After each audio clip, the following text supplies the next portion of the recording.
27 শুভেন্দুর পতাকাহীন নবান্ন অভিযান। আরজিকর কাণ্ডে পথে নেমেছে সাধারণ মানুষ। তারা পতাকা নিয়ে প্রতিবাদ সভায় থাকতে চান না। সেই সুযোগটাকে ইতিমধ্যেই কাজে লাগিয়েছে বামেরা। এবার সেই পথেই শুভেন্দু। কোনো দলের প্রতীক ছাড়া পশ্চিমবঙ্গের ছাত্র সমাজের নামে নবান্ন অভিযানের ডাক দেওয়া হয়েছে আগামী 27 আগস্ট।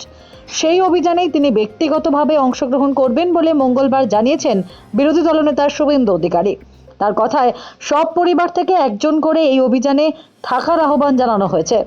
আমি ব্যক্তিগতভাবে সেখানে যাব, এটা কোনো দলের ডাক নয়। সকলেই বুঝতে পারছেন সব সমস্যার মাথা মুখ্যমন্ত্রী। তাকে বলবো 26 তারিখের মধ্যে পদত্যাগ সহ সব ব্যবস্থা নিয়ে রাখুন, যাতে 27 তারিখ গুলি চালাতে না হয়। ফলে 27 তারিখ আবার উত্তেজনা তৈরি হবে কলকাতায় ও হাওড়ায়।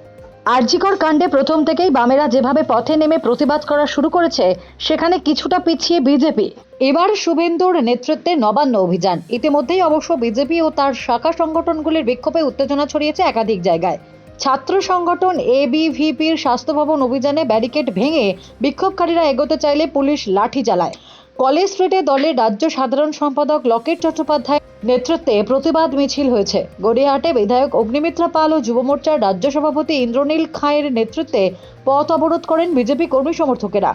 হাওড়া সেতুতেও পথ অবরোধ করেন দলের কর্মী সমর্থকরা।